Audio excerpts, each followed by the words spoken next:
महाराष्ट्र में शिवसेना, एनसीपी और कांग्रेस की सरकार बनने वाली है। पहली बार महाराष्ट्र का सीएम शिवसेना से होगा।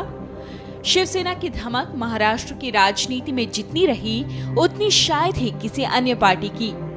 अपने काम से ज्यादा अपने तेवरों के लिए जाने जाने वाली इस पार्टी की नींव डालने वाले बाल ठाकरे की महाराष्ट्र की सियासत में तूती बोलती थी। एक ऐसा शख्स जिसकी इमेज लार्जर देन लाइफ रही।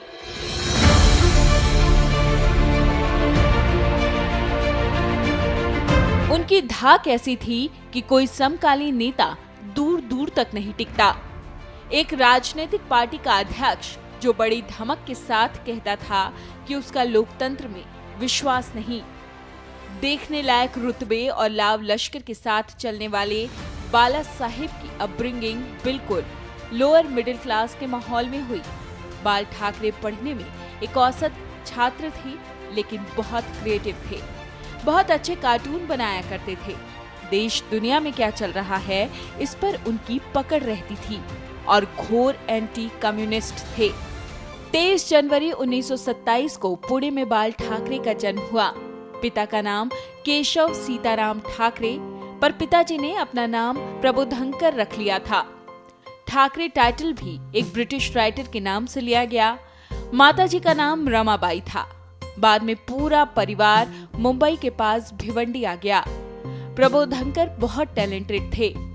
एडिटर, स्टेज कलाकार, स्क्रीन प्ले डायलॉग राइटर, इतिहासकार और समाज सुधारक। 4 बेटियों के पैदा होने के बाद बाल ठाकरे का जन्म हुआ, इसलिए घर में जरूरत से ज्यादा उनका मान था। प्रबोधनकर को अपने बेटे पर बहुत गर्व था। बाल ठाकरे के और भी भाई थे, पर बाल ठाकरे की बात ही और थी। उन्हें जो दिल में आए करने का अधिकार था। सरकारी नौकरी करने की सख्त मनाही थी। जी में आए तो कार्टूनिस्ट की नौकरी तुरंत छोड़ देने का भी जुगाड़ था। ठाकरे कुछ समय तक आरएसएस शाखा में भी जाते थे। बाल ठाकरे एक कार्टूनिस्ट थे। पिताजी ने अच्छे कार्टूनिस्टों से उनका परिचय कराया।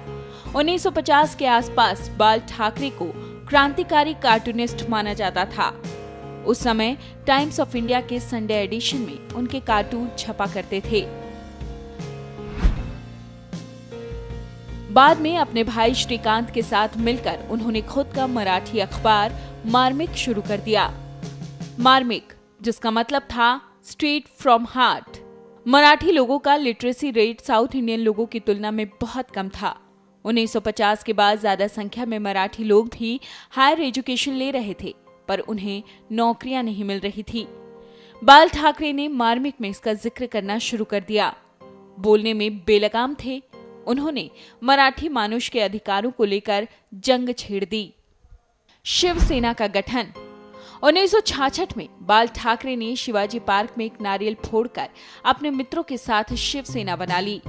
भगवान शंकर की नहीं, शिवाजी की। बाल ठाकरे की नजर में मराठी ठंडे पड़ गए थे। शिवाजी का वीर मराठा स्वरूप चाहिए था बाहर के लोगों से निपटने के लिए। शिवसेना बन चुकी थी। बाल ठाकरे मुंबई में अपनी पहुंच बढ़ाने लगे थे। आरएसएस की तरह शिवसेना ने हर मोहल्ले में शाखाएं खोलनी शुरू कर दी। फिर शुरू हुई गली मोहल्ले की राजनीति, गली के आंदोलन, इनफॉर्मल तरीके से नेटवर्किंग, गली मोहल्ले की पंचायती भाषणों में बम्बैया बोली, पानी बिजली की लड़ाई, किराएदार मकान मालिक के झंझट, बाबुओं का करप्शन, घर परिवार की लड़ाइयां, सब कुछ यहाँ निपटाए जाने लगे। बाल ठाकरे ने एक बार कहा था, शिव सैनिक होने का मतलब कोई पोस्ट लेना नहीं, बल्कि ये एक स्टेट ऑफ माइंड है।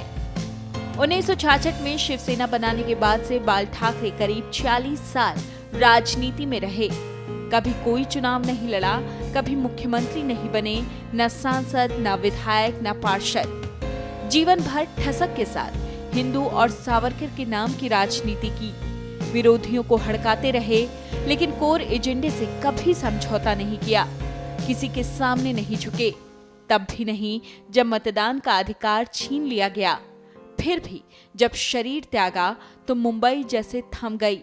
वो मुंबई जो कभी रुकती नहीं, उसी तरह राजकीय सम्मान के साथ उनका अंतिम संस्कार हुआ, जैसे राष्ट्रपति और प्रधानमंत्री के पद पर रहे लोगों का होता है। Video desk, amarujala.com। अगर आप ये वीडियो YouTube पर देख रहे हैं तो हमारे चैनल को सब्सक्राइब करें और बेल आइकन को दबाना ना भूलें। अगर आप Facebook पर ये वीडियो देख रहे हैं तो हमारे पेज को लाइक करें।